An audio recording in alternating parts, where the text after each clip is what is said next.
Oi, gente, eu sou Tainá Aguiar. E eu sou Heitor Neco. E juntos estamos apresentando o podcast HTLUQ, um podcast que tem como intuito trazer mais informações sobre o vírus. E já que a gente está falando sobre o vírus, nesse segundo episódio você vai ser apresentado a vários aspectos do vírus, desde as formas de transmissão até as formas de prevenção. Também vamos navegar um pouquinho pela história do HTLV. Então não perde, hein? Vem com a gente.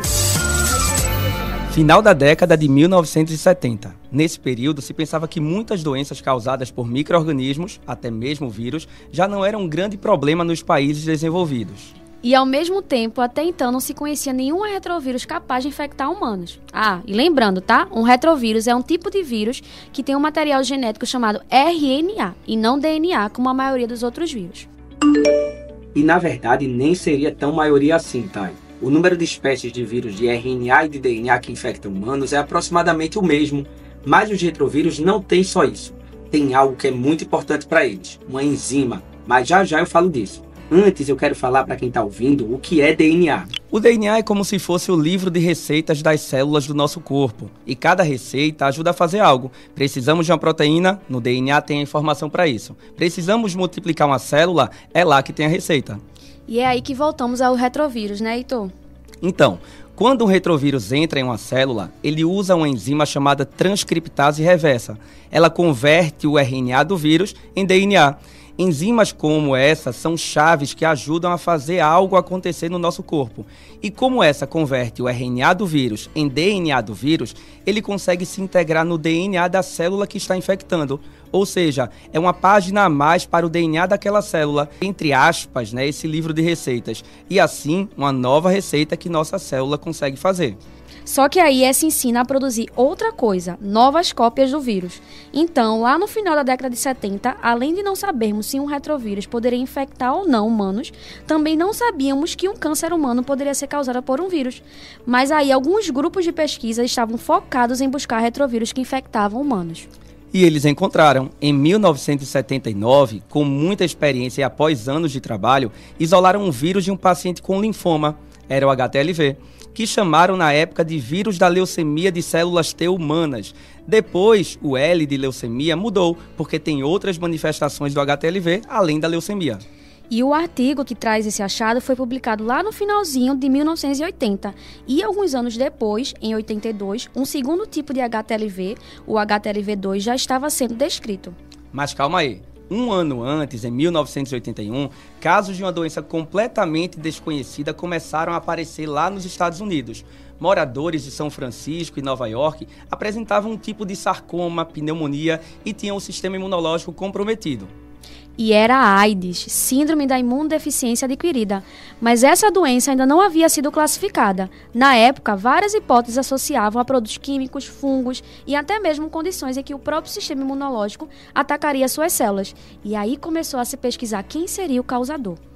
Em 1983, 2 grupos de pesquisa da época identificaram o vírus em diferentes locais. Um na França, que chamou de LAV, e outro nos Estados Unidos, que chamou de HTLV3. Mas depois de um comitê internacional analisar, reconheceu que os vírus eram um só e passaram a chamar de HIV, o vírus da imunodeficiência humana. E essa história é muito importante para que a gente consiga desfazer alguns mitos em relação ao HTLV. Então, cuidado. Quando alguém falar que HTLV é um subtipo do HIV, essa pessoa está errada. Até existe realmente HTLV3, HTLV4, mas eles foram descobertos somente muitos anos depois. Com tanto V, com tanto H, você deve estar se perguntando por que estamos falando do HIV. Pois bem, ele foi descoberto depois do HTLV. Então por que você já ouviu falar sobre HIV e não sobre HTLV? Por conta da grande dimensão e da gravidade da infecção pelo HIV e da epidemia de HIV/AIDS. Então o HTLV acabou ficando de fora do foco das pesquisas por muito tempo. Isso do ponto de vista científico, do ponto de vista farmacêutico, e o HTLV foi passando muito tempo desconhecido. Eu até diria que ele ainda é muito desconhecido por grande parte da população. E hoje em dia, infelizmente, ainda não temos vacina nem tratamentos específicos, não é mesmo? Isso mesmo, Thay. Tá sendo ótimo a gente revisitar essa descoberta e falar mais sobre o vírus, né? No nosso último episódio, falamos com o Ricardo e ele nos deu uma excelente fala sobre o que é viver com o vírus e o quanto ficou angustiado em ver que muita gente ainda não conhece. Então agora que já se sabe bem mais sobre o vírus, vamos deixar esse episódio bem completão para falar sobre o vírus? Já topei, Tô. O que é que a gente pode falar para o pessoal conhecer um pouquinho mais? Formas de transmissão, né? Sempre falo disso. Isso eu faço questão de falar em cada episódio para que todo mundo saiba como se prevenir também. Diz aí pra gente quais são as formas de transmissão do HTLV. Temos aí as formas de transmissão por relação sexual desprotegida, compartilhamento de agulhas e seringas contaminadas, transfusão de sangue e também pelo aleitamento materno e a transmissão transplacentária. Lembrando que aqui no Brasil a principal forma de transmissão do HTLV ainda é pelo aleitamento materno. Boa, Thay. E aí lembra que, embora falem de transfusão sanguínea e transplante de órgãos, aqui no Brasil é obrigatório que quando se doe sangue, a gente faça a triagem para HTLV. Isso desde 1993. O mesmo acontece com o transplante de órgãos. Desde 2009, os órgãos também são triados para HTLV. Mas agora é minha vez. O HTLV está no corpo. Como é que ele infecta uma célula, então? Thay, sabe o nome do vírus? O TL vem de linfócito T. O H é de humano e o V vem de vírus. Mas me relembra aí, o que é um linfócito? Um linfócito ele é um tipo de célula de defesa do nosso organismo. Eu gosto de comentar os linfócitos como se eles fossem soldados do nosso sistema imunológico. E é essa mesma célula que o HIV consegue infectar. Então o HTLV também infecta linfócitos T. Mas o que deixa os linfócitos T ainda mais incríveis é que eles têm uma função importante, imunologicamente falando, que é de reconhecer algo estranho e de combater infecções causadas por vírus, bactérias e outros invasores. Isso mostra o quanto o HTLV também é esperto, porque ele consegue infectar uma célula que era para estar encontrando ele. Agora tem uma coisa importante de se falar. O HIV é um retrovírus linfolítico. Lítico significa lise, rompimento, quebra. Então, se o HIV ele é linfolítico, ele acaba rompendo os linfócitos. Enquanto isso, o HTLV ele infecta os linfócitos, mas não os destrói. E é aí que a infecção causada pelo HTLV vai se tornando sistêmica, então vai ficando mais crônica e passa muitos anos despercebida clinicamente por aquela pessoa que vive com HTLV. Então deixa eu ver se eu entendi. O HTLV não vai causar sintomas por um efeito destrutivo das células que estão infectadas, não é mesmo? Exatamente. O que vai acontecer é que essas células vão continuar se multiplicando, produzindo moléculas inflamatórias e isso pode comprometer sistemas fundamentais para a pessoa, como por exemplo o sistema nervoso, que era o que acontecia com o nosso colega Ricardo. E o HTLV é muito pequeno. A partícula viral dele é cerca de 1000 vezes menor que a espessura de um fio de cabelo humano. Olhe, é tanta interação complexa do HTLV e, como eu disse, ele não destrói a célula infectada. Uma célula infectada que facilita a transmissão do HTLV para uma não infectada. Por isso, Thay, que a gente ainda não tem um tratamento específico também, mas isso pode mudar. Inclusive, Heitor, tem a pesquisa do Dr. Carlos Brites que tem trazido resultados bastante promissores nessa área. Isso aí. E, inclusive, Clarice Moraes, outra produtora do HTLQ, pediu para o Dr. Carlos falar para a gente sobre a pesquisa dele. Olha só. Meu nome é Carlos Brites, eu sou infectologista, professor titular de infectologia da Faculdade de Medicina da Universidade Federal da Bahia e trabalho com HTLV desde a década de 90. Creio que sou um dos primeiros no Brasil a trabalhar com esse vírus. Nós sempre acreditamos que antirretrovirais não funcionaria muito bem com HTLV, devido às características do vírus de se multiplicar pela divisão da célula e não multiplicação ativa, que seria o ponto onde os antirretrovirais agiriam. Entretanto, com base em experiências isoladas de alguns pacientes, nós passamos a questionar esse paradigma e tentamos provar se antirretrovirais poderiam funcionar ou não. Na verdade, o primeiro estudo que nós fizemos são com pessoas que têm infecção por dois vírus, o HIV e o HTLV, e que, portanto, já fazem uso de antirretrovirais para tratar o HIV. Então, nós avaliamos 44 pacientes que eram co-infectados, estavam usando antirretrovirais há pelo menos 6 meses. Especificamente, nós focamos no antirretroviral mais recente e o que é indicado para a maioria dos pacientes com HIV, que é o dolutegravir, em combinação com outras drogas. Comparamos com pacientes de igual número de pacientes com HTLV que não haviam sido expostos a nenhum antirretroviral. Neste estudo inicial, nós comprovamos que pessoas que estavam em utilização de antirretrovirais, ou seja, pacientes com HIV e HTLV, tinham uma carga proviral mais baixa do que aqueles que só tinham HTLV e que não usavam o tratamento. Olha o que o doutor falou. carga proviral. Lembram quando há pouco eu falei que o RNA do HTLV é convertido em DNA e se integra, se junta ao DNA da célula hospedeira, o linfócito? Quando ele está assim, integrado no nosso DNA, ele é chamado de provírus. E a carga proviral mede a quantidade de provírus integrados no DNA dos linfócitos infectados. No estudo seguinte, nós tentamos avaliar num cenário de ensaio clínico e nós selecionamos pacientes com HTLV, com ou sem sintomas, para receber dolutegravir ou receber vitamina C como comparador. E, na verdade, o que nós observamos, nós estamos concluindo ainda esses dados, que esses pacientes eram seguidos por 2 anos. Os pacientes que usavam vitamina C, depois de 1 ano, passavam a usar dolutegravir, e nós estamos avaliando justamente o grupo que concluiu 1 ano de seguimento.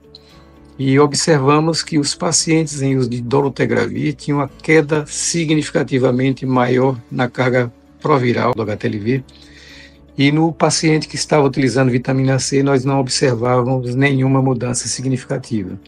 Além disso, aparentemente essa queda se associava a uma melhora das manifestações clínicas associadas à infecção pelo HTLV. Esses pacientes sentiam menos dor, esses pacientes apresentavam menor espasticidade de membros inferiores e esses pacientes apresentavam maior equilíbrio, maior força muscular, maior desempenho funcional do ponto de vista motor. Então, esse estudo, que ainda está em fase de análise final, ele demonstrou de uma maneira muito consistente que o dolutegravir pode ser utilizado para tratamento de pacientes com HTLV.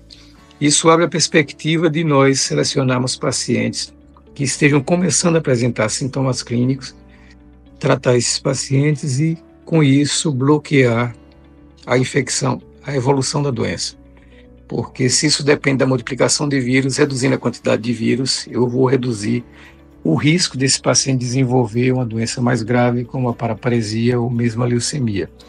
Entretanto, esse é um estudo bem preliminar e a gente não pode ter ainda conclusões definitivas, mas os dados são bastante animadores e, na verdade, pode significar a primeira intervenção terapêutica capaz de bloquear a infecção viral. A dificuldade de utilizar tratamentos é que até o momento nós não dispunhamos de nenhuma droga com atividade comprovada contra o HTLV. Caso esses dados se confirmem nos resultados finais, nós teremos a oportunidade de tratar o vírus e não apenas os sintomas, como a gente faz hoje.